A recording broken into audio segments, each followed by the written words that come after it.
একটা জিনিস আমি কনসেপ্ট নিয়ে আজকে অনেক চিন্তা করতেছিলাম, সেটা হচ্ছে যে ইকুইভ্যালেন্স গুলো বের করা, যেটাকে এনএথকে বললাম না যে 200 কেজি মানে হচ্ছে 3টা এনএথ, এই জিনিসটা মাথায় আসছে হ্যাঁ, হ্যাঁ, বিকজ আমি সবগুলো জিনিসটা নিউমেরিক্যালি এক্সপ্লেন করার চেষ্টা করতেছিলাম, যেরকম হ্যাঁ এনএথ কিছু বলবি? হ্যাঁ, বল বল, শেষ কর। আমি হাত তোলা মানে শেষ করবি, ও তারপরে আমি আচ্ছা আচ্ছা। বলবো। সো যে জিনিস আমি ভাবতেছিলাম সেটা হচ্ছে বিভিন্ন কনসেপ্ট নিয়ে তো আমরা ভাবি, মনে কর একটা স্টুডেন্ট যদি বিদেশ চলে যায় তাহলে ওইটার খরচ কত, মানে একটা দেশ কত ওইটার জন্য খরচ ক্যারি করে, কিংবা একটা হুম, মানুষ যদি ইনজুর্ড হয়, কিংবা একটা একটা গাড়ি যদি ভেঙে যায় ওটার টোটাল খরচ কত হয় ইকোনমির জন্য।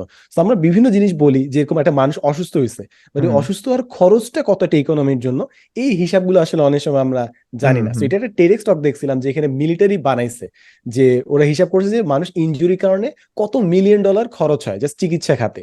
তো এই পয়েন্টটা হুম, তারা ড্রাইভ করে বলছে যে এই জন্য আপনারা স্বাস্থ্য মেনটেন করেন, কারণ আপনারা মোটা, এটা আপনাদের চয়েস, বাট এই মোটা হওয়ার কারণে স্বাস্থ্য খাতে যে পরিমাণে ব্যয় হচ্ছে সেই $600 মিলিয়ন অন্য জায়গায় ব্যয় হতে পারতো আর কি। এক্স্যাক্টলি। তো ওইখান থেকে জাস্ট মাথায় আসছিল যে অনেকগুলো জিনিস আমরা নাম্বার ইকুইভ্যালেন্স জানি না আর কি, ওটা জানলে এবং হুম, এই ডিবেটটা বাংলাদেশে আসছিল যখন বিভিন্ন মানুষ আলোচনা করছিল যে বিভিন্ন মানুষ যখন আন্ডারগ্রেড পড়াশোনা করে বিসিএস এন্ট্রি করে তখন হ্যাঁ। ইউনিভার্সিটি কত টাকা ওয়েস্ট হচ্ছে, ওই ওই আলোচনা আসছিল, বাট জাস্ট মাথায় আসছে আর কি, এই জন্য না, বললাম। এই আলোচনাটা সাদমান অন্য সময় আসছিল, যখন হচ্ছে যে আমি সিগারেটের ভিডিওটা দিছিলাম, তখন মানুষজন এটা বলা শুরু করছিল যে বাংলাদেশ সরকার সবচেয়ে বেশি ট্যাক্স পায় সিগারেট থেকে, কিন্তু আমরা এইটা কাউন্ট করি না সিগারেটের কারণে মানুষজনের যত পরিমাণ স্বাস্থ্যহানি ঘটে, এইটার ইকোনমিক ইকুইব্যালেন্সটা কত। এটা যদি ইয়ে করা হয় তাইলে ওই ট্যাক্সের সমপরিমাণ হয় কিনা, ওইটা হলো দেখার হুম। বিষয়। বাট ওটা ওটা ক্যালকুলেট করা একটু মনে হয় tough and debatable. Difficult, but ওইটা ডিফিকাল্ট, ওইটা হ্যাঁ। না জানলেও না মানুষ কমিউনিকেট করা ডিফিকাল্ট। এই হ্যাঁ, নাম্বার গুলা জানা এই জন্যই খুবই ক্রুশাল, নাহলে আমরা যে বলি যে হ্যাঁ ক্ষতিকর, বাট কতটা ক্ষতি করে এটা আসলে বোঝা লাগবে। হ্যাঁ। না, যেহেতু সাদমান দুইটা জিনিসের কথা বলছে একসাথে, আসলে একটা হচ্ছে রেফারেন্স বেসড কম্পারিজন, আর একটা হচ্ছে যে এই ইয়ের করাটা মানে কম্পারিজন আর কি ইটসেলফ। এখন আমি যেটা আমরা একটু পরে ডিসকাস করবো যে প্রভিডেন্ট ফান্ডের 27.5% যে ট্যাক্স আসছে, ওইখানে আমি ফারহান বাশিদের ডিসকাশনে যাবো যে হচ্ছে আমি হুম। বাংলাদেশে বৈশা ট্যাক্স দিয়ে যেই পরিমাণ বেনিফিট পাই ভার্সেস ভাই আয়ারল্যান্ডে বৈশা ট্যাক্স দিয়ে আর এক্সট্রা কি কি বেনিফিট পায়, সেই তুলনায় হুম। আমরা আসলে কি ট্যাক্সের তুলনায় কম বেনিফিট পাই, নাকি হচ্ছে যে ট্যাক্সের তুলনায় আপনি ট্যাক্সের হুম। তুলনায় বেশি বেনিফিট পান। এটা একটা কম্পারেটিভ অ্যানালাইসিস হইতে পারে, আমরা পরে যাবো, এটাতে সমস্যা নাই। আরেকটা ব্যাপার হচ্ছে রেফারেন্সের জিনিসটা খুব ইম্পর্টেন্ট এই সেন্সে। সাপোজ আমি যদি সাদমানকে আমি এই হাতের একটা ছবি দেখাইলাম, হ্যাঁ, দেখায় বললাম আচ্ছা কত বড় হাত, এটা বললে কিন্তু কোনো লাভ নাই।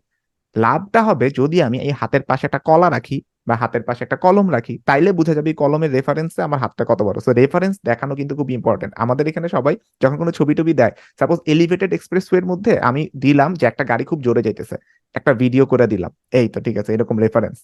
এটাতে কোনো কোনো কোনো কিছু কিন্তু বুঝবো না গাড়িটা কত জোরে যাইতেছে, বাট এলিভেটেড এক্সপ্রেসওয়ের নিচ দিয়ে একটা ট্রেন যাইতেছে অনেক জোরে, সাথে একটা গাড়ি যাইতেছে, দেন গাড়িটাকে ট্রেনের থেকে বেশি জোরে যাইতেছে, তাইলে বোঝা যাবে এলিভেটেড এক্সপ্রেসওয়ে আসলে কতটা বেশি স্পিড অ্যালাউ করে। অ্যাবসলিউটলি। সো এই এবং রেফারেন্সটা এইটা খুব আরো ইম্পর্টেন্ট। বেশি ইম্পর্টেন্ট হচ্ছে বিভিন্ন জায়গায় নিউজে দেখি যে 200 কোটি টাকা পাচার হইলো কিংবা 50 কোটি টাকা খেলাপি হুম, হইলো, হুম, এইটা আসলে টোটাল কনটেক্সটে কত বড় এটা বোঝা লাগবে। কিংবা অনেক সময় বলা হয় যে এই ইন্ডাস্ট্রিতে 200 কোটি টাকার নতুন বিনিয়োগ হয়েছে।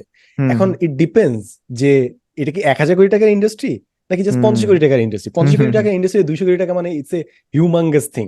হুম, এবং এটা আরেকটা ইম্পর্টেন্ট জিনিস হচ্ছে, আমি একটা কমেন্টে দেখলাম কিছু মানুষ বকাবকি করতেছে মধ্যবিত্ত ডিফাইনিং নিয়ে মারামারি চলতেছিল।